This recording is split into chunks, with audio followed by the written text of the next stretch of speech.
आइए सुनिए कहानी अपने पसंदीदा चैनल हिंदी साहित्य में। नमस्ते मित्रों, मैं हूँ सीमा सिंह। आज की कहानी का शीर्षक है औरत एक रात है और लेखिका हैं भारतीय उपन्यासकार, निबंधकार और कहानीकार मालती जोशी जी। मालती जोशी जी ने मुख्य रूप से हिंदी और मराठी भाषाओं में लिखा। उन्हें 2018 में भारत के सर्वोच्च नागरिक सम्मानों में से एक पद्मश्री से सम्मानित किया गया था। मालती जोशी जी की कहानियों में स्त्री विमर्श, भारतीय संस्कृति और परंपरा का विशिष्ट भाव मिलता है। कहानियों के कथ्य शिल्प की एक नई शैली पाठकों को समय और समाज से जोड़ती है।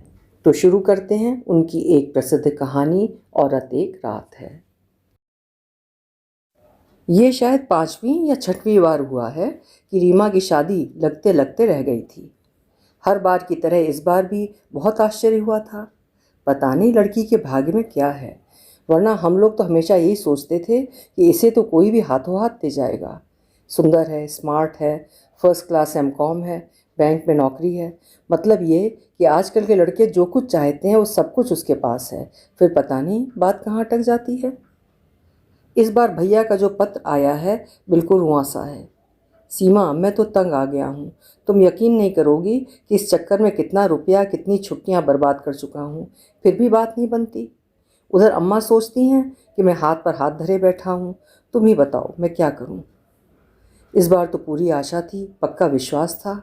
उन्होंने कुंडली मंगवाई थी, वो 16 आने मिल गई। फिर माँ बाप जाकर रीमा को देख आए, उन्हें पसंद आ गई तो लड़के को ग्रीन सिग्नल दे दिया। लड़का अपनी दोनों बहनों के साथ उसे देखने गया। उस परेड में भी वो पास हो गई। फिर उन्होंने मुझे एक लंबी चौड़ी लिस्ट थमा दी। अपनी हैसियत की परवाह ना करते हुए मैंने उस पर भी हामी भर ली। सोचा कि अब 28 की हो चली है रीमा, और कितने दिन इंतज़ार करेंगे। एक बार शादी हो जाए फिर कर्ज भुगतते रहेंगे। पर कल अचानक उनका खेत भरा पत्र आ गया है। फ़ोटो भी उन्होंने लौटा दिया है। मेरी तो कुछ समझ में ही नहीं आ रहा है। अम्मा तो यही समझेंगी कि मैंने लेन देन के मामले में हाथ पीछे खींच लिया है। सच, मैं तो तुम दोनों की शादी करते करते हाफ गया हूँ। पता नहीं बेटियों तक मुझ में कुछ एनर्जी रहेगी भी या नहीं। पर आखिरी वाक्य बहुत चुभने वाला था। माना कि मेरा रंग जरा दबा हुआ है, मेरे लिए काफ़ी मशक्क़त करनी पड़ी, पर मेरी शादी इतनी लंबी नहीं खींची थी। 22 के होते होते मेरे हाथ पीले हो गए थे। ये बात और है कि मेरे 16 में पैर रखते ही अम्मा ने हाय तौबा मचानी शुरू कर दी थी। उन 4 वर्षों में मैंने इतने नकार झेले कि मैं आजिज़ आ गई थी। पहली बार जिसने हाँ कहा मैंने उसी को वरमाला पहना दी। मजबूरियाँ कभी कभी कैसी गलती करवा देती हैं। मेरी शादी तय होने तक तो भैया भी इतने कचुआ गए थे कि उनका वश चलता तो दोनों को निपटा देते। पर रीमा बहुत छोटी थी तब। उसमें और मुझमें 8 साल का अंतर था। हम दोनों के बीच 2 भाई थे जो 2-3 साल के होकर चल बसे थे। अम्मा उनके लिए हमेशा रोती रहती थीं। यमराज को कोसती कि हीरे जैसे बेटों को उठा लिया और इन करमजलियों को छाती पर मूंग दलने के लिए छोड़ दिया। वे दोनों होते तो भाई के साथ कंधे से कंधा मिलाकर खड़े होते। ये महामारियां तो घर ढोकर ले जाएंगी। अब अम्मा से ये कौन पूछेगा कि घर में है ही क्या जो कोई ढोकर ले जाएगा। मैं तो अब तक सास के और उनके बेटे के ताने सुन रही हूँ। शाम को इनके घर लौटने से पहले मैंने भैया का पत्र छिपा कर रख दिया। बाकी पत्र तो ठीक था, पर अंत में हम दोनों की शादियों को लेकर जो टिप्पणी थी वो खतरनाक थी। इन्हें तो मज़ा आ जाता। वैसे भी तो हमेशा सुनाते ही रहते हैं कि किस्मत समझो कि मैं बेवकूफ़ झांसे में आ गया, नहीं तो अब तक बैठी किस्मत को रोती रहती।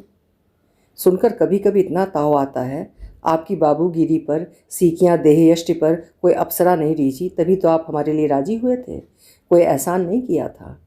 पर पत्नियाँ ये सब कहाँ कह पाती हैं, घर में आग नहीं लग जाएगी। उस दिन मैंने दूसरा ही रुख अपनाया। सुनिए, वो आपके कुलीग हैं ना, अंबिका शरण, उनकी मिसेज कह रही थी कि उनका भाई अब शादी के लिए राजी हो गया है। मतलब ये कि बहनों की वजह से अब तक कुंवारा बैठा हुआ था, अब सब निपट गई हैं तो शादी कर रहा है। 32 साल का है, सेल्स टैक्स में इंस्पेक्टर है। तो क्या रीमा के लिए बात कर लें। वे अपनी कंजी आंखों को बारीक करके मुझे घूरने लगे। ऐसे क्या देख रहे हैं, क्या हम लोगों का कोई फ़र्ज़ नहीं बनता। अकेले भैया ही हलकान होते रहेंगे। प्लीज़ आप बात कीजिए ना। मैं उस पटाखा लड़की के लिए बात करने जाऊंगा? इम्पॉसिबल। दूसरों के घर में महाभारत करवाने का पाप मैं अपने सिर कभी नहीं लूँगा। कैसी बातें करते हैं, बस जो मुंह में आया कह देते हैं। रीमा पटाखा कैसे हो गई? वो कौन सा महाभारत करवाती है? आज तक किसी से उसकी लड़ाई नहीं हुई। घर परिवार में, गली मोहल्ले में, दफ्तर में सब उसकी तारीफ करते हैं। अगर इतनी ही अच्छी है आपकी बहन तो अब तक एक अदद दूल्हा क्यों नहीं जुटा पाई? बेचारे भैया को क्यों परेशान किया जा रहा है? इतनी बड़ी लड़कियों को तो खुद घर वर ढूंढ लेना चाहिए। घर वालों को इस तरह बेजार करना गलत है। अरे उन्हें थोड़ा तो आराम करने दो। 4-5 साल बाद उन्हें फिर चीनू मीनू के लिए जूते चटकाने हैं। अलग ढंग से ही सही, ठीक यही बात भैया ने अपने पत्र में लिखी है। क्या सचमुच बहनें भाई पर इस कदर भार होती हैं? मुझे तो रोना ही आ गया। इनसे कहा, देखिए आपको कुछ नहीं करना है तो मत कीजिए, पर उल्टा सीधा मत बोलिए। वे लड़कियां अलग होती हैं जो अपने आप शादी तय कर लेती हैं। मेरी बहन वैसी नहीं है। तुम्हारी बहन कैसी है ये मैं खूब जानता हूँ। अब ज़्यादा मुंह मत खुलवाओ। क्या मतलब? लेकिन मतलब समझाने के लिए वो घर में रुके ही नहीं। चप्पल पहनकर सीधे हवाखोरी को निकल गए। जब तब मेरे पीहर वालों पर फब्तियाँ कसना ये उनका प्रिय शगल है। हर बार खून का घूंट पीकर रह जाती हूँ मैं। लड़ने की शक्ति होती तो मैं भी इनके घर वालों को 100 विशेषण दे सकती थी, पर वहीं तो मात खा जाती हूँ। बस उसी घड़ी को कोसती रह जाती हूँ जब मैंने इस रिश्ते के लिए हाँ की थी। मैं और मेरा पूरा परिवार इनके लिए मजाक के पात्र हैं। मुझे तो दर्जनों नाम दे रखे हैं। कभी बच्चों का भी लिहाज नहीं करते। रीमा का कभी नाम नहीं लेंगे, हीरोइन कहेंगे या मिस इंडिया। अम्मा को ललिता पवार कहते हैं। उनकी नज़रों में भैया तो एकदम लल्लू प्रसाद हैं। भाभी को इंदिरा गांधी का खिताब मिला हुआ है। कहते हैं तुम्हारे घर में वही तो एक मर्द है। ये बात वाकई सच है। एक भाभी ही तो हैं जो इन्हें ठिकाने लगाती हैं, इनकी ज़बान को लगाम देती हैं, और किसी को तो ये घास नहीं डालते। उस दिन भाभी का पत्र आया था, 22 जुलाई को रेणु जी की शादी है, आप ज़रूर आइएगा। मैं तो हैरान रह गई। रेणु मेरी चचेरी बहन है, उसकी शादी होगी तो इंदौर में होगी। उसके लिए भाभी शहडोल से निमंत्रण क्यों भेज रही हैं?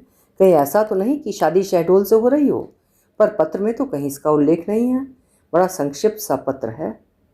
मैं तो केवल हैरान होकर रह गई थी। इन्होंने तो बवाल मचा दिया। तुम्हारे चाचा जी ने तुम्हारे भाई को क्या मुख्तारनामा लिख दिया है?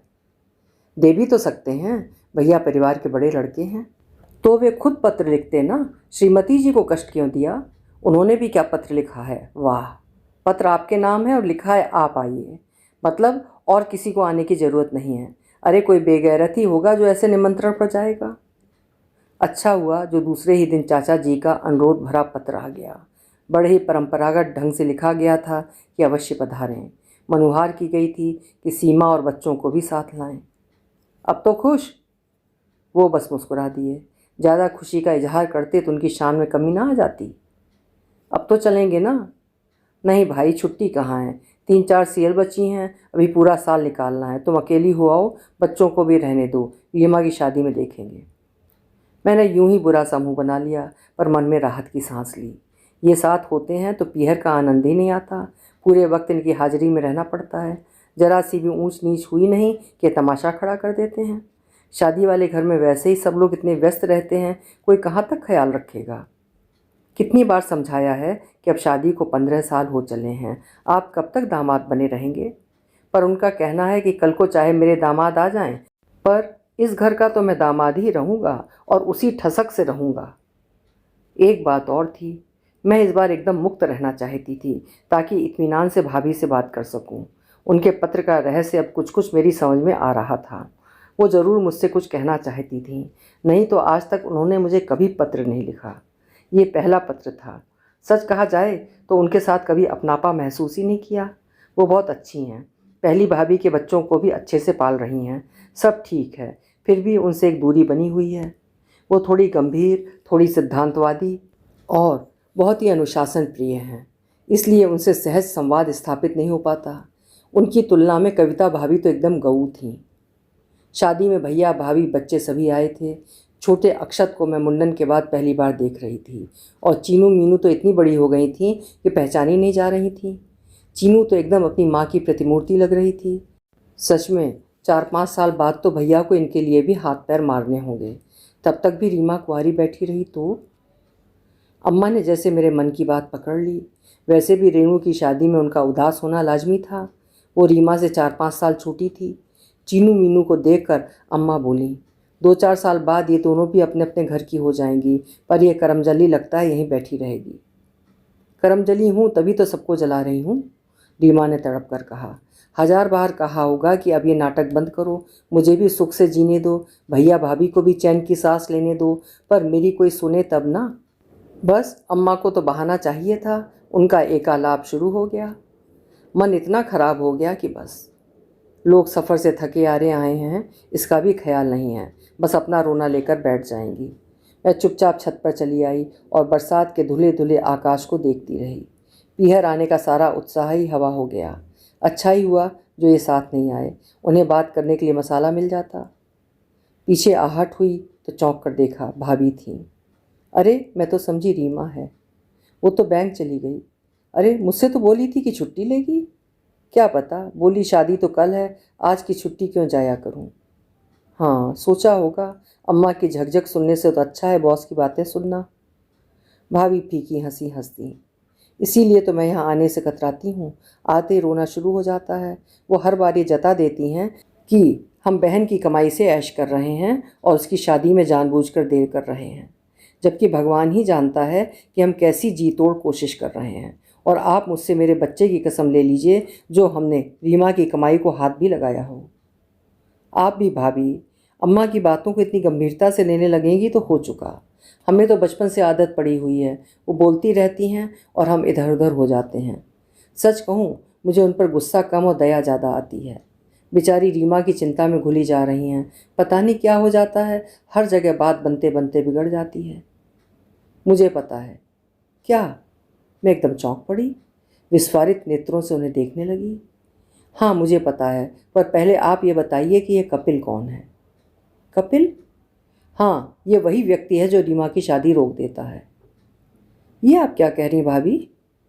सुनिए, इस बार जहाँ बात चली थी वे लोग मेरे बहुत आत्मीय हैं, इसलिए मुझे पूरी उम्मीद थी कि बात भी करीब करीब पक्की हो गई थी। फिर अचानक उनका रिफ्यूज़ल आ गया। ये तो हमेशा की तरह मुंह लटका कर बैठ गए। मैंने कहा, हमें जवाब तलब करना चाहिए, ये कोई इंसानियत है? तो आपके भाई बोले, हम लड़की वाले हैं, हमें दब कर रहना चाहिए। मुझे तो एकदम ताव आ गया। अरे अब शादी ही टूट गई है तो क्या लड़की वाले और क्या लड़के वाले। मैं तो इनको बिना बताए वहाँ चली गई और उन लोगों को खूब लताड़ा। तो जानती हैं क्या हुआ? उल्टे उन्होंने ही मुझे फटकार लगाई कि आप हमारे लड़के को फंसा रही हैं। लड़की का कहीं अफेयर चल रहा है, आप ज़बरदस्ती उसका रिश्ता हमारे यहाँ कर रही हैं। कम से कम आपसे तो ये उम्मीद ना थी। फिर उन्होंने इस कपिल के बारे में बताया। उसके बाद मैंने इनसे छिपकर और 2-4 जगह बातें की। वे लोग भी अचानक इसी तरह से मुकर गए थे। वहाँ भी पता चला कि कपिल नाम का ये लड़का कभी फ़ोन से कभी पत्र से रीमा के साथ अपने अफेयर की सूचना देता है। कहता है रीमा सिर्फ मेरी है, किसी और की हो ही नहीं सकती। भाभी बोले जा रही थीं और मेरा दिमाग घूम रहा था। ये नाम मेरी स्मृतियों पर हथौड़े की तरह बज रहा था। उनके चुप होते मैंने कहा, भाभी मैं रीमा से पूछकर पता करती हूँ, अभी आप ये बात किसी को मत बताइएगा प्लीज़, अम्मा को तो बिल्कुल भी नहीं। मैं क्या पागल हुई हूँ? मैं तो बस इतना चाहती हूँ कि आप अपनी बहन से पूछकर मालूम करो कि उसके मन में क्या है। बेकार यहाँ वहाँ धक्के खाने का क्या तुक है। भाभी नीचे उतर गईं और मैं वहीं सिर पकड़कर बैठ गई। 10 साल पहले की बात याद हो आई। एक शाम भैया का तार मिला था, कविता जल गई है, एकदम मृत्यु की कगार पर है, फ़ौरन चली आओ। भैया ने भले लिख दिया था, पर फ़ौरन जाना क्या इतना आसान है? घर की, पैसे की, छुट्टी की व्यवस्था करते करते 2 दिन तो लग ही गए। ग्वालियर से इंदौर का सफ़र सस्ता भी नहीं है और ना आसान है। छुट्टियों की भीड़ थी, ट्रेन में तो संभव ही नहीं था, बस से आना पड़ा। हमारी बस 4 साढ़े 4 बजे ही पहुंच गई थी। मन में 100 तरह की शंकाएं लेकर घर पहुंचे। धड़कते दिल से दरवाज़ा खटखटाया। एक सुदर्शन से युवक ने दरवाज़ा खोला। कुछ देर तक हम दोनों एक दूसरे को तकते रहे। फिर वो बोला, आप सीमा दीदी हैं ना, भीतर आइए ना। भीतर हम दोनों ने इधर उधर देखा, सन्नाटा था। और लोग कहाँ हैं? अम्मा जी और जीजा जी अस्पताल में हैं, रीमा भीतर बच्चों के पास है। तब तक शायद हम लोगों की बातचीत सुनकर रीमा उठाई थी। मुझे देखते ही लिपट लिपट कर रोने लगी, किसी तरह रुकने का नाम ही ना ले। ये लड़का भी मुंह फेर कर आंसू पोंछता रहा। फिर भर्राए कंठ से बोला, रीमा आप चुप करो, मेहमानों को चाय वगैरह दो, थर्मस में भी डाल देना, अम्मा जी को देता आऊँगा। वो लड़का चाय लेकर चला गया तो रीमा बोली, चलो कपिल भैया का एक चक्कर बच गया। मतलब? रोज़ सुबह 5 बजे भैया को लेने जाते हैं, फिर 7 बजे अम्मा की चाय लेकर जाते हैं। तो इकट्ठा 7 बजे जाया करें ना। नहीं, भैया कहते हैं जल्दी आया करो, वहाँ ढंग का बाथरूम तो नहीं है, भैया का वहाँ रहना ज़रूरी है। एक दिन कपिल भैया चले गए थे तो आधी रात को आना पड़ा। भाभी की तबीयत एकदम ख़राब हो गई थी। और अम्मा वो कब आती हैं? वो तो 10 के बाद डॉक्टर का राउंड होने पर ही आ जाती हैं। फिर 2 घंटे के लिए मैं चली जाती हूँ। 12 बजे से चाची आ जाती हैं। शाम को अम्मा फिर पहुँच जाती हैं। अस्पताल की वजह से अम्मा ने रात का खाना ही छोड़ दिया है। रीमा दोबारा सोने चली गई। ये मुझसे बोले, तुम्हारी माँ एकदम जाहिल है और भाई तो एकदम बौड़म है। क्या हुआ? जवान जहान लड़की को उस छोकरे के साथ अकेला छोड़ देते हैं, कल को कुछ ऊंच नीच हो गई तो? अब चुप भी कीजिए, ये कोई वक्त है ऐसी बातें सोचने का। तब तक भैया लौट आए थे। मुंह हाथ धोकर सीधे बिस्तर पर पड़ गए। बोले, सीमा माफ़ करना, रात भर का जागा हूँ, रात भर बेंच पर बैठा रहता हूँ। लोग बाग बरामदे में चादर डालकर सो जाते हैं, पर इतनी गंदगी, इतने मच्छर हैं कि क्या बताएं। अम्मा का भीतर पता नहीं क्या हाल होता होगा। अदल बदल कर भेजा करो ना, एक आध दिन रीमा चली जाएगी। ना बाबा, वो जगह क्या लड़कियों को भेजने लायक है? हाँ, तुम चाहो तो आज रात रह जाना, अम्मा को आराम मिल जाएगा। मुझे इतना ताव आया, रीमा लड़की है और मैं क्या बूढ़ी हूँ? लेकिन रीमा ने अम्मा की जगह नहीं, अपनी जगह मेरी ड्यूटी लगा दी। बोली, कल मेरा पेपर है दीदी, सोचा था 8 दिन का गैप है, ये सब्जेक्ट बाद में पढ़ लूँगी, पर इन 8 दिनों में किताब खोल कर भी नहीं देखी है, आज थोड़ा सा देख लूँगी। सोनू को उसी के जिम्मे छोड़ कर गई थी मैं। बाप रे, आज भी उस वार्ड की याद आती है तो उबकाई आती है। भैया ने कहा था खाना खाकर जाना, नहीं तो घर लौट कर खा नहीं पाओगी, पर मुझे तो लग रहा था मेरा सब खाया पिया बाहर आ जाएगा। और भाभी, उन्हें देखकर तो रोंगटे खड़े हो गए थे। वो कैसे जीवित थीं, यही आश्चर्य था। वहाँ एक बुजुर्गवार महिला कह भी रही थी, बेचारी के प्राण बच्चों में अटके हैं, नहीं तो इतनी यातना के बाद क्या कोई जीवित रह पाता है। दूसरे दिन रीमा का पेपर था, 3 से 6 तक। कपिल 2 बजे मुझे अस्पताल से घर छोड़ गया, फिर रीमा को लेकर कॉलेज चला गया। शाम को मुझसे बोला, दीदी इन लड़कियों को ज़रा तैयार कर दीजिए, घुमा लाऊंगा। घूमने के नाम से दोनों हुलस उठीं, अपनी नई नकोर फ्रॉकें उठा लाईं। कुछ दूसरा ले आओ बेटे, अब इस समय ये चमकीले कपड़े पहनना अच्छा लगेगा। पहना दीजिए दीदी, नृत्य की विभीषिका से उन्हें कल तो 2-4 होना ही है, उनका आज क्यों खराब करें। बेचारी वैसे ही परेशान है कि उनकी मम्मी एकाएक कहाँ गायब हो गई हैं, और कोई बीमारी होती तो मैं अस्पताल जाकर मिलवा लाता, पर सोचता हूँ उनके मन में माँ की जो तस्वीर है वही कायम रहे तो अच्छा। उन लोगों को लौटने में कोई 6:30 बज गए। अम्मा तैयार होकर इंतज़ार कर रही थी। बड़ी देर कर दी बेटा, उन्होंने छूटते ही कहा। अम्मा जी, रीमा को भी तो लेना था ना, 6 बजे तो उसका पेपर छूटता है। मीनू आते ही अम्मा से झूल गई। दादी, हमने ना वहाँ शरबत पिया था। वाह गुरु, बड़े मज़े कर रहे हो। हम लोगों ने चौंक कर पीछे देखा। ये बरामदे में खड़े कुटिलता से मुस्कुरा रहे थे। रीमा का चेहरा लाल हो गया और वो सिर झुकाकर भीतर चली गई। कपिल का चेहरा उत्तेजना से तमतमा आया। उसने बड़ी मुश्किल से अपने ऊपर काबू किया होगा, क्योंकि जब वो बोल रहा था उसकी आवाज़ बड़ी सधी हुई थी। जीजा जी, इस समय मज़े की बात तो आप ही सोच सकते हैं, क्योंकि जो अस्पताल में पड़ी आखिरी सांस गिन रही है वो आपकी कोई नहीं है, पर मेरी तो वो सगी बहन है। फिर भी कोल्ड ड्रिंक पीना तो याद रहा है ना? जी हाँ, वो इसलिए कि जो लड़की घर भर के कपड़े, बर्तन और खाना निपटा कर परीक्षा देने गई थी, उसे जाते हुए 1 कप चाय भी नसीब नहीं हुई थी। प्यास से उसका गला चटक रहा था, इसलिए ये गुनाह मुझे करना पड़ा। माफ़ी चाहता हूँ। चलिए अम्मा जी, देर हो रही है। उन लोगों के जाते ही मुझ पर बरस पड़े। वो बित्ते भर का छोकरा मेरे मुंह पर इतनी बातें कह गया और तुम्हारी अम्मा बैठी सुनती नहीं, ये कोई तरीका है? आपसे भी तो चुप नहीं रहा जाता। भला इस समय उलझने की क्या ज़रूरत थी? उनकी लड़की है, उसका भला बुरा वो जाने, आपको क्या पड़ी है। इनको तो किसी तरह चुप करा दिया, पर दूसरे दिन मैंने अम्मा से शिकायत की। इस लड़के को इतना बढ़ावा दे रहे हो तुम लोग, सब पर ऐसे रौब झाड़ता है जैसे यहाँ का करता धरता वही है। इस समय तो ललित सचमुच यही बात है, वही घर चला रहा है, वही दवा दारू का खर्च उठा रहा है। तेरे भाई के हाथ में तो फूटी पाई भी नहीं है। खर्च कर रहा है तो अपनी बहन के लिए कर रहा है, हम पर कौन सा एहसान कर रहा है। उसकी बहन तुम्हारी भी तो कुछ लगती है, तुम तो कुछ नहीं लाई, बस हाथ हिलाती चली आई। मुझे तो एकदम रोना आ गया। अम्मा को क्या मालूम कि महीने के आखिरी सप्ताह में 2 लोगों का किराया भी कितनी मुश्किल से जुटाया गया था। मैंने तुनक कर कहा, मुझे किसी धन्ना सेठ को बहाना था तुमने, जो नोटों की गड्डियाँ साथ लेकर आती। देख बिटिया, अम्मा ने पुचकारते हुए कहा, धन्ना सेठ तो यहाँ कोई नहीं है, ना तुम ना हम ना वे लोग। बस समझ की बात होती है। उसके बड़े भैया और भाभी भी आए थे और झाँक कर चले गए, कानी कौड़ी तक खर्च नहीं की। माँ तो बेचारी खटिया पर पड़ी है। यही लड़का है जो खबर लगते ही भागा चला आया था और तब से लगा ही हुआ है। दवा दारू तो कर ही रहा है, 25-50 का रोज़ पेट्रोल भी डलवाता है। शायद इसीलिए भैया ने स्कूटर सौंप रखा है, ताकि अपने आप बढ़ता रहे। इसके बाद सारे माहौल से ही मुझे जैसे वितृष्णा हो गई। खाना भी खाती तो लगता किसी से भीख ले रही हूँ। अच्छा ही हुआ जो भाभी ने ज़्यादा प्रतीक्षा नहीं करवाई, उसी शाम उन्होंने आंखें मूंद लीं। अम्मा कोई 6 महीने तक इंतज़ार करती रहीं कि वे लोग दोबारा रिश्ता लेकर आएंगे। भाभी 4 बहनों में सबसे बड़ी थी, तीसरी की शादी हो चुकी थी, चौथी अभी पढ़ रही थी, नंबर 2 अभी कुंवारी थी। उसके पैरों में खोट था और वो लचक कर चलती थी। अम्मा ने मन को समझा लिया था कि दुहाजू बेटे के लिए इतनी खोट बर्दाश्त की जा सकती है। उसके आने से बच्चों की ओर से भी थोड़ा निश्चिंत हुआ जा सकता है। पर अम्मा प्रतीक्षा करती रह गईं और वहाँ से कोई संदेश नहीं आया। हार कर अम्मा ने पहल की तो उन्होंने टका सा जवाब दे दिया। उनके बड़े भाई ने साफ कह दिया कि एक बार गलती कर दी थी, अब उसे दोहराएंगे नहीं। हमारी बहन कुंवारी रहे हमें मंजूर है, पर उस नरक में दोबारा किसी को नहीं भेजेंगे।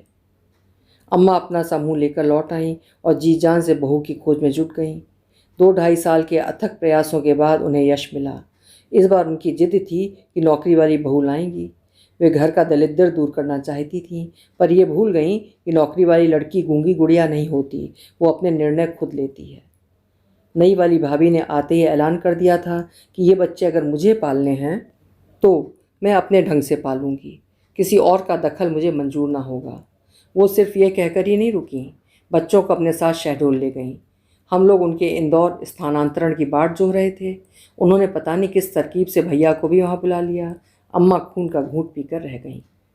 इस बीच रीमा पढ़ती रही, घर संभालती रही, बच्चे पालती रही। उसकी ओर ध्यान देने की किसी को फुर्सत ही नहीं थी।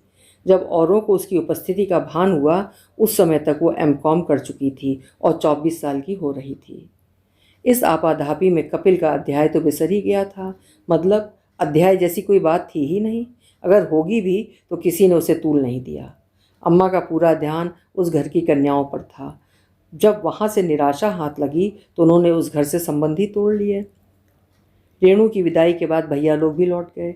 जाते हुए भाभी ने मुझे एक बार फिर याद दिलाया कि मैं रीमा से बात करूं, इसलिए मैंने अपने जाने की तारीख 2 दिन आगे बढ़ा दी। जैसे ही जरा सा एकांत मिला, मैंने सहज रूप से बात छेड़ दी। रीमा, तुम्हारे परिचितों में कोई कपिल है? परिचितों में तो कोई नहीं है, हाँ रिश्तेदारों में एक है। कौन? वही चीनू मीनू के मामा जी। उसका उत्तर इतना सरल और स्वाभाविक था कि शक की कोई गुंजाइश ही नहीं थी। फिर भी मैंने उसे कुरेदा। उन लोगों की, मेरा मतलब है, कोई चिट्ठी पत्री आती है? नहीं तो एक शादी का कार्ड भर आया था, सो अम्मा ने फाड़ कर फेंक दिया। कभी मुलाकात होती है? मुलाकात कहाँ से होगी, वो तो एक अरसे से बाहर है। चीनू बता रही थी कतर या ओमान में कहीं है। चीनू कैसे जानती है? क्या उन लोगों के कॉन्टैक्ट्स हैं? क्यों नहीं, भाभी तो हर साल राखी भी भेजती हैं। तभी तो भाभी को तो इस कपिल का पता ठिकाना सब मालूम है, तभी तो उस पर शक नहीं गया। क्या सोचने लगी दीदी? कुछ नहीं रे, मैं इस कपिल नाम के आदमी का पता लगाना चाहती हूँ। क्यों? क्योंकि ये शख्स हर जगह फ़ोन करके प्रचारित करता है कि तुम्हारे साथ उसके संबंध हैं, इसीलिए हर बार बात टूट जाती है। जाने दो दीदी, जो लोग ऐसे सिरफिरों की बात पर कान देते हैं, उन लोगों पर मेरी कोई आस्था नहीं है। ऐसी जगह संबंध न होना ही अच्छा है। देखो, उन लोगों का कोई दोष नहीं है। कल को हमें अगर लड़के के बारे में ऐसी वैसी बात पता चलती है तो हमारा भी मन खराब होगा कि नहीं? सच कहूँ दीदी, मुझे अब इन बातों में कोई दिलचस्पी नहीं रही। शादी के नाम से ही वितृष्णा होने लगी है। मैं तो कहती हूँ कि तुम लोग अम्मा को मनाओ और ये अध्याय ही बंद कर दो। मैं भी मुक्त हो जाऊँगी और अम्मा के आखिरी दिन भी सुख चैन से कट जाएंगे। तुम तो जानती हो, भाभी के साथ उनकी पटरी नहीं बैठती, एक दिन भी निभाना मुश्किल है। अब बुढ़ापे में उनकी छीछा लेदर ना हो, वही अच्छा है। रीमा की बात ने मेरी सोच को एक नई दिशा दी। कहीं अम्मा ही तो ये प्रपंच नहीं रच रही? वे जानती हैं कि रीमा की शादी के बाद उनकी आज़ादी समाप्त हो जाएगी, उन्हें भैया के पास जाकर रहना होगा। पर अम्मा इतनी ऊंची तरकीब नहीं बढ़ा सकती, वो तो सिर्फ बकझक कर सकती हैं। एक नाम जहन में और उभरा, भैया। लड़कों के अते पते तो वही जानते थे, और रीमा की शादी ना होने का सबसे ज़्यादा लाभ उन्हीं को मिलेगा। एक तो खर्च भी बचेगा, दूसरे अम्मा की जिम्मेदारी भी नहीं रहेगी। लेकिन यही करना होता तो वे इतनी उठापटक क्यों करते, हाथ पर हाथ धरे बैठे ना रहते। दोपहर में अम्मा को फिर से दौरा पड़ा। अपने दिवंगत पुत्रों को रो रो कर याद कर रही थीं। अरे वे होते तो कहती कि दोनों मिलकर इस लड़की को पार लगाओ रे। बड़े को तो किसी की चिंता नहीं है, बस बीवी का पल्लू पकड़े पकड़े घूम रहा है। ये लड़की कुंवारी रह जाएगी तो मैं सुख से मर भी नहीं पाऊंगी। रीमा ने मेरे लिए आधे दिन की छुट्टी ले ली थी। उसके घर आते ही नाटक शुरू हो गया। दीदी, बस इसीलिए मैं घर में नहीं रुकती हूँ। मुझे देखते जैसे इन्हें अटैक आने लगता है। बेकार में भैया भाभी को कोसती रहती हैं। अपनी तरफ से तो बेचारे बहुत मेहनत कर रहे हैं, अब भाग्य में नहीं है तो वे क्या कर लेंगे। अरे वाह रे भैया की लाडली, दुनिया में और भी तो लड़कियां हैं, उनकी शादी कैसे होती है। ये रेणु लोग 5 बहनें हैं, सबकी सब ब्याह गई कि नहीं। मुझे पट्टी पढ़ाने की कोई ज़रूरत नहीं है, करने से सब होता है। मैंने कहा, अम्मा तुम भैया पर बेकार तोहमत लगा रही हो। वो तो जी जान से लगे हुए हैं, पर कोई है जो लड़के वालों के कान भर देता है। हमारी तो किसी से दुश्मनी नहीं है, फिर कौन हो सकता है। जब तक रीमा मुझे रोकती मैं अपनी बात कह चुकी थी। बाद में मुझे अपनी भूल का एहसास हुआ, पर अब पछताने से कोई लाभ नहीं था। अम्मा बाकायदा शुरू हो गई थी। वो जो कोई भी हो उसका भला नहीं होगा। कन्या के विवाह में जो कोई रोड़े अटकाता है वो महापाप का भागी होता है। उसकी 7 पीढ़ियां नरक में जाएंगी, उसके पुरखों को भी पानी नहीं मिलेगा, उसके पूरे शरीर पर कोढ़ फूटेगा। बस करो अम्मा, रीमा चीखी। ऐसा ना हो तुम्हारी ये श्राप किसी अपने को ही जाकर लगे। अपने को क्यों लगेगा, जिसने किया होगा वही भुगतेगा। तो उसे भुगतने दो। तुम तो अपना भाषण बंद करो। शहर में ढिंढोरा क्यों पीट रही हो। जितना बदनाम उसने नहीं किया होगा तुम मुझे कर दोगी। बड़ी मिन्नतों से मुश्किलों से अम्मा चुप हुई थी। शाम को हमने उन्हें ठेल ठाल कर चाचा जी के यहाँ भेज दिया। थोड़ी देर चाची के पास बैठ जाना, उनका मन बहल जाएगा। बेचारी रेणु की वजह से उदास होंगी। मैंने शंकित स्वर में पूछा, वहाँ जाकर कुछ बकझक तो नहीं करेंगी ना। अरे नहीं, बाहर तो अपनी नाक ऊंची रखती हैं, किसी को थोड़ी बताती हैं कि मेरी शादी नहीं लग रही। लोग तो ये जानते हैं कि मुझे कोई लड़का पसंद नहीं आ रहा। और तो और चाची के यहाँ भी तो भाभी का ही गुणगान करती हैं, बड़ी कूटनीतिज्ञ हैं। राजनीति में होती तो पता नहीं कहाँ तक पहुँचती। राजनीति में होती तो अच्छा होता, कम से कम सारी जनता मिलकर उन्हें झेलती। अब तो अकेले हम ही को झेलना पड़ता है। मैंने कहा, अकेले मुझे झेलना पड़ता है, तुम लोग तो अपनी अपनी गृहस्थी में मस्त हो। वाह क्या मस्ती है, मैंने मन ही मन सोचा। फिर कहा, हमने अम्मा को बोलने नहीं दिया, वो बात अलग है, पर उनका गुस्सा जायज़ है। खून तो मेरा भी खौल रहा है। मैं अम्मा की तरह गालियाँ नहीं निकाल सकती, पर लगता है कि वो आदमी सामने मिल जाए तो उसका मुंह नोच लूँ, उसकी आंखें निकाल लूँ। रीमा हंसती। इसमें हंसने की क्या बात है, मैंने गुस्सा कर पूछा। तुम्हारा जोश देखकर हंसी आ रही है। इतना उछलो मत दीदी, वो आदमी सामने आ भी जाएगा तो तुम कुछ नहीं कर पाओगी। क्यों? वो फिर हंसती। क्या तुम उसे जानती हो, मैंने शंकित स्वर में पूछा। हाँ जानती हूँ। नाम बताओ। मैं तो बता दूंगी, पर तुम वो नाम नहीं ले पाओगी। पल भर को तो मेरा खून जैसे जम गया। धड़कते दिल से मैंने पूछा, तुम्हारा मतलब? हाँ, मेरा मतलब वही है जो तुम समझ रही हो। तुम्हें बताना नहीं चाहती थी, पर तुम्हारा जोश देखकर रहा नहीं गया। लेकिन वो ऐसा क्यों करेंगे? क्योंकि उन्होंने मुझे धमकी दी थी, चैलेंज दिया था कि वे कभी मेरी शादी नहीं होने देंगे, दरवाजे पर आई हुई बारात भी लौटा देंगे। इधर कुछ दिनों से मुझे शक हो रहा था, पर जब तुमने कपिल का नाम लिया तो विश्वास हो गया कि ये उन्हीं का काम है। कपिल के नाम का इतना घिनौना इस्तेमाल वो ही कर सकते हैं। प्लीज़ मुझे ज़रा खोल कर बताओ, मेरी समझ में कुछ नहीं आ रहा। रीमा, सुन सकोगी? जब ये धक्का झेल लिया तो वो भी झेल लूँगी। वो धक्का इतना आसान नहीं है। खैर, मैं एक बार छुट्टियों में तुम्हारे यहाँ आई थी, याद है? एक ही बार तो आई थी, याद क्यों नहीं होगा? मैं तो एक बार में ही तर गई, दूसरी बार आने की हिम्मत ही नहीं रही। कुछ बताओगी भी? हाँ तो सुनो, तुम्हें याद है हम लोग छत पर सोते थे? बच्चों के गिरने के डर से तुम जमीन पर गद्दा बिछा कर सोती थीं। अगल बगल मेरी और जीजा जी की खटिया लगती थी, एक इस पार एक उस पार। फिर उस दिन शायद सोनू को बुखार था। पता नहीं कब आधी रात को तुम उसे लेकर नीचे चली गईं। मैं गहरी नींद में थी, तभी लगा मेरे बिस्तर पर कोई है। पहले तो सोचा मोनू होगा, पर उसका शरीर तो इतना भारी नहीं हो सकता। करवट बदल कर देखा तो मेरी गिग्गी बंध गई। लगा जैसे एक दैत्य मेरी छाती पर चढ़ा आ रहा है। मैंने चीखना चाहा, पर गले से आवाज़ नहीं निकली। फिर मैंने पूरी शक्ति लगाकर उन्हें इतनी जोर से धक्का दिया कि वो फुटबॉल की तरह उछल कर नीचे जा गिरे। पता नहीं मुझ में उस समय इतनी ताकत कहाँ से आ गई थी। अगर उस दिन नीचे तुम्हारा गद्दा न बिछा होता तो उनकी 2-4 पसलियाँ जरूर टूट जाती। मैं दोनों हाथों से कलेजा थाम कर उसकी कहानी सुन रही थी। वो रात मेरी आंखों के सामने साकार हो रही थी और मेरे रोंगटे खड़े हो गए थे। क्षण भर को तो वो भी हतप्रभ रह गए थे, दूसरे क्षण वो फुफकार उठे। उनकी आंखों से आग बरस रही थी। दांत पीसते हुए बोले, कपिल के साथ तो खूब मज़े किए थे, अब हमें नखरे दिखाए जा रहे हैं। तब तक मैं भी संभल गई थी और खटिया से उतर कर खड़ी हो गई थी, पर मुझे भागने की राह नहीं मिल रही थी क्योंकि वो रास्ते में खड़े हुए थे। उनकी मुद्रा एकदम आक्रामक हो गई थी। डर के मारे मेरा खून सूख गया था। फिर भी मैंने हिम्मत बटोर कर कहा, जीजा जी, आप एक कदम भी आगे बढ़े तो मैं छत से कूद जाऊंगी। मेरी धमकी काम कर गई। पल भर को सोच में पड़ गए। मैंने उनकी असावधानी का फ़ायदा उठाया और सीढ़ियाँ फलांगती हुई नीचे पहुँच गई। सुबह जब वो नीचे उतरे तब भी अपमान का दंश नहीं भूले थे। मुझसे बोले, बड़ी सती सावित्री बनती हो, देखना मैं तुम्हें बदनाम कर दूंगा, तुम्हारी शादी नहीं होने दूंगा। और अपना वो कौल वो आज तक निभा रहे हैं। वाह रे कौल! मेरा तो सिर शर्म से झुक गया। लगा कि अब इस लड़की के सामने मैं कभी आंख नहीं उठा पाऊंगी। पति नाम के उस प्राणी के प्रति मन में श्रद्धा कभी नहीं उपजी थी। अब उस अश्रद्धा में तिरस्कार भी घुल गया था। मैं तो हैरान थी कि इतनी बड़ी बात रीमा इतने दिन तक मन में कैसे छिपाए रही। मैं होती तो मेरी छाती ही फट जाती। मैंने यही बात उससे कही तो बोली, किससे कहती बताओ तो? अम्मा से कहती तो अपनी ही फजीयत करवाना था। भैया तो खुद अपनी परेशानियों में उलझे थे, तुमसे कहने का सवाल ही नहीं था।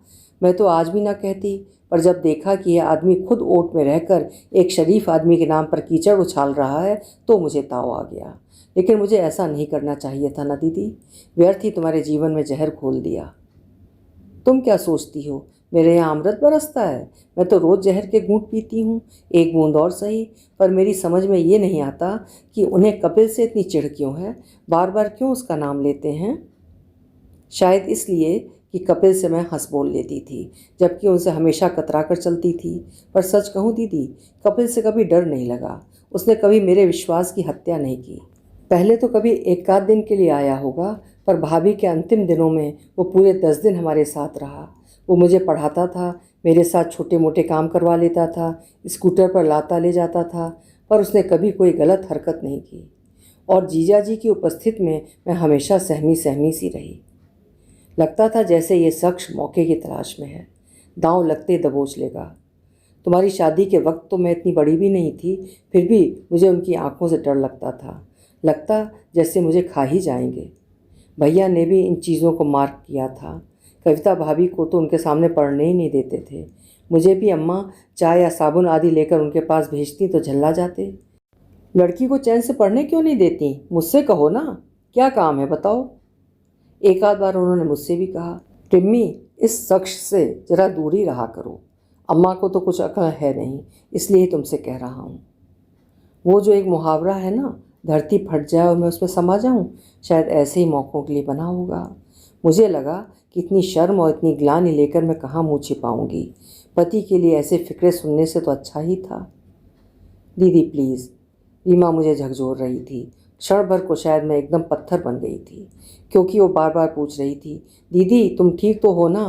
प्लीज़ इधर मेरी तरफ देखो, तुम्हारी तबीयत ठीक तो है ना? मुझे कुछ नहीं हुआ है री, मेरी चिंता मत कर, मैंने सूखी हंसी हंस कर कहा। होना भी नहीं चाहिए, नहीं तो मैं अपने आप को कभी माफ़ नहीं कर पाऊँगी। मैंने अपने दिल का बोझ तो हल्का कर लिया, पर तुम्हारे दिल पर एक बोझ लाद दिया। अब सब कुछ भूल जाओ, इसी में सबकी भलाई है। काश मैं उस आदमी का फन कुचल सकती जो तुम्हारे सुख पर कुंडली मार कर बैठ गया। काश मैं उसका विषदंत तोड़ सकती। मैंने कहा ना दीदी, अब सब कुछ भूल जाओ। समझ लो कि जो कुछ तुमने सुना वो एक कहानी थी, उसी को दिल से लगाकर बैठ जाओगी तो जीना मुश्किल हो जाएगा। मैं सब कुछ भूल सकती हूँ रिम्मी, पर यह कैसे भूल जाऊँ कि वे मेरे बच्चों के पिता हैं। इस बात को भूलने की कोशिश नहीं, याद रखने की ज़रूरत है, ताकि तुम्हारा घर सलामत रहे, बच्चों के सिर पर माँ बाप दोनों का साया बना रहे। So forget and forgive, forgive and forget. तुमने मेरी बात को ठीक से समझा नहीं रीमा। मैं सब कुछ भूल भी जाऊं तो भी इस सत्य को तो नहीं बदल सकती कि वे मेरे बच्चों के पिता हैं। उनकी धमनियों में भी वही खून है। उस खून में पिता के संस्कार भी तो उतरे होंगे। पता नहीं कल को बड़े होकर ये लोग क्या क्या गुल खिलाएंगे, किस किस को डसेंगे, कितनों का जीवन बर्बाद करेंगे। तुलसीदास जी ने कहा भी तो है, नए विष बेल अमीय फल फरही हैं। पहले पता होता तो विष बेल को फल नहीं देती, भले ही लोग मुझे बांझ कहते। बस करो दीदी, क्या पागलों की तरह बके जा रही हो। माँ होकर बच्चों को कोस रही हो, फिर अम्मा में और तुम में फ़र्क ही क्या है। और तुम्हारे बच्चों की शिराओं में सिर्फ पिता का रक्त है, तुम्हारा कोई अंश नहीं है। तुमने उन्हें दूध नहीं पिलाया, फिर तुम्हारे संस्कार कहाँ जाएंगे। ये भी तो हो सकता है कि तुम्हारे बच्चे कल किसी के लिए अमृत घट साबित हों। ईश्वर करे ऐसा ही हो, मैंने कहा और निढाल होकर सोफे पर लुढ़क गई। औरत तो रात ही होती है जो सुबह की प्रतीक्षा में अंधेरे को पीती रहती है। अभी आप सुन रहे थे मालती जोशी जी की लिखी हुई एक समाज के नंगे सच को उजागर करती हुई कहानी औरत एक रात है। कहानी सुनकर आपका दिल भी दुखा होगा। कहानी अगर पसंद आई हो तो कहानी को लाइक और शेयर करिएगा, और हिंदी साहित्य की उत्कृष्ट कहानियाँ सुनते रहने के लिए मेरे चैनल को भी सब्सक्राइब कर लीजिएगा। कल फिर मिलेंगे। नमस्कार।